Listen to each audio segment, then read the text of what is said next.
ہجرت کا لفظ ترک وطن کے لیے بولا جاتا ہے، عام محاورے میں وطن کو چھوڑنے کے لیے بولا جاتا ہے، اور شریعت کی اصطلاح میں ہجرت کہتے ہیں کہ دارالکفر کو چھوڑ کر دارالاسلام میں اللہ کے لیے چلے جانا۔ نیت کا بہت بڑا دخل ہے، تو دارالکفر کو چھوڑ کر دارالاسلام میں چلے جانا یہ شرعی معنی ہے، اور عام اصطلاح میں ہجرت کا مطلب یہ لیا جاتا ہے کہ ایک جگہ کو چھوڑ کر دوسرے ملک میں علاقے میں چلے جانا۔ اس سے معلوم یہ ہوتا ہے کہ ہندوستان سے وہ مسلمان جو ہندوستان چھوڑ کر پاکستان آئے وہ سب شرعی ہجرت تھی جس کے اوپر ان کو ترقی اور برکات کے وعدے اللہ نے کیے۔ حدیث کے اندر آتا ہے مہاجر وہ ہے جو ان تمام چیزوں کو چھوڑ دے جن سے اللہ اور اس کے رسول نے منع کیا ہے۔ مہاجر کو یہ چاہیے کہ فقط زمین نہ چھوڑے، ملک نہ چھوڑے، بلکہ گناہوں کو بھی چھوڑ دے، نافرمانیوں کو بھی چھوڑ دے، ہر اس چیز کو چھوڑ دے جس سے اللہ اور اس کے رسول نے منع کیا ہے، تب اس کو ہجرت کا ثواب بھی پورا ملے گا اور برکات بھی پوری ملیں گی۔ اب ہجرت کی فضیلت کیا ہے، ثواب کیا ہے؟ قرآن مجید میں اللہ فرماتے ہیں ان الذین آمنوا والذین ہاجروا وجاہدوا فی سبیل اللہ اولئک یرجون رحمت اللہ واللہ غفور الرحیم، یعنی وہ لوگ جو ایمان لائے اور انہوں نے اللہ کی راہ میں ہجرت کی اور جہاد کیا، وہ اللہ کی رحمت کے امیدوار ہیں، اللہ بہت غفور الرحیم ہے۔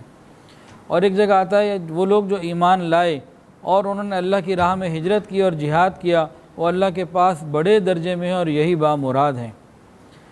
پھر ایک آیت کے اندر یہ ہے وَمَن يَخْرُجُ مِن بَيْتِهِ مُهَاجِرًا إِلَى اللَّهِ وَرَسُولِهِ ثُمَّ يُدْرِكُ الْمَوْتَ فَقَدْ وَقَعَ أَجْرُهُ عَلَى اللَّهِ، یعنی جو شخص اللہ اور اس کے رسول کے لیے اپنے گھر سے نکلا، ہجرت کے لیے راستے میں موت آ گئی تو اس کو اللہ کے ہاں لازمی اجر ملے گا، اللہ کے ہاں اس کا ثواب طے ہو گیا۔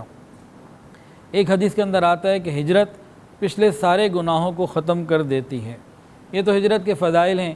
اب ہجرت کی برکات کیا ہیں؟ قرآن مجید میں اللہ فرماتے ہیں والذین ہاجروا فی اللہ من بعد ما ظلموا لنبوئنہم فی الدنیا حسنہ ولأجر الآخرۃ اکبر لو کانوا یعلمون، جن لوگوں نے اللہ کے لیے ہجرت کی ان کو اللہ فرماتے ہیں دنیا میں بہترین اور اچھا ٹھکانہ عطا فرمائیں گے اور آخرت میں بہت بڑا اجر عطا فرمائیں گے۔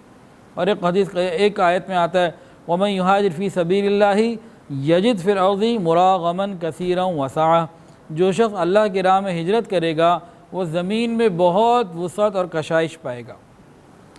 جو بات سمجھنے والی ہے ہجرت میں کہ ہجرت کی جائے اسلام کی خاطر، اللہ اور اس کے رسول کی خاطر۔ جب نیت خالص ہوگی، ہجرت خالص ہوگی تو کیا ہوگا؟ فضائل بھی ملیں گے، برکتیں بھی ملیں گی۔ فضائل کیا؟ مغفرت کے وعدے ہیں، اللہ کی رحمت کے وعدے ہیں، اور برکات کیا ہیں کہ اللہ پہلے سے بہتر عطا فرمائیں گے۔ حضرت ابراہیم علیہ السلام نے ہجرت کی، اللہ نے پہلے سے جگہ اچھی عطا فرما دی۔ حضرت موسیٰ علیہ السلام نے مصر سے فرعون کی حکومت سے ہجرت کی، اللہ نے بہتر جگہ عطا فرما دی۔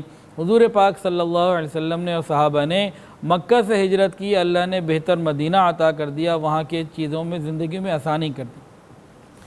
صحابہ کرام کے بہت سارے واقعات مشہور ہیں جو بہت ہی تنگی کے، غربت کے ہیں، یا تو یہ مکہ کے ہیں یا مدینہ طیبہ کے ابتدائی چند سالوں کے ہیں۔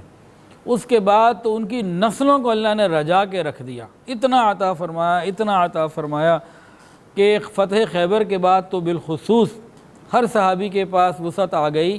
بعض صحابہ نے فقر اختیار کیا، جان بوجھ کر فقر ہی کو چنا، جیسے نبی علیہ السلام کا فقر اختیاری تھا، خود چنا تھا۔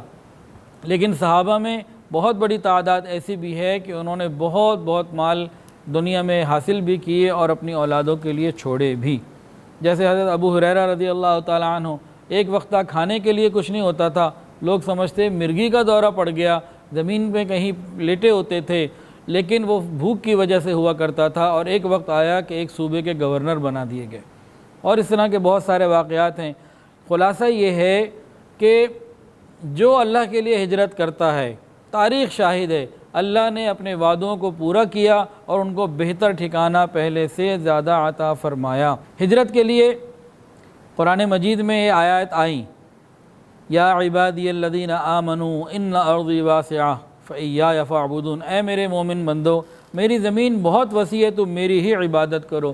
اس میں اشارہ دے دیا گیا کہ اصل تو بندے کی ہے، بندہ ہے ہی بندگی سے، زندگی آمد برائے بندگی، زندگی بے بندگی شرمندگی، زندگی ہے ہی عبادت کے لیے، اگر کسی کی زندگی کے اندر اللہ کی عبادت نہیں، وہ زندگی نہیں، وہ شرمندگی ہے قیامت کے دن کی۔ تو یہاں بتا دیا گیا کہ اگر اپنی جگہ میں رہتے ہوئے دین پر چلنا مشکل، تو پھر ٹھیک ہے، اللہ کی زمین بہت وسیع ہے، عبادت ہی زندگی کا مقصد ہے، تو پھر تم اس مقصد کو پہچان کر اپنے جگہ کو چھوڑو۔ ویڈیو کے نیچے سبسکرائب کے بٹن پہ کلک کریں، بیل کے آئیکن پہ کلک کیجئے تاکہ ہر نئی ویڈیو کی نوٹیفیکیشن آپ کو مل جائے۔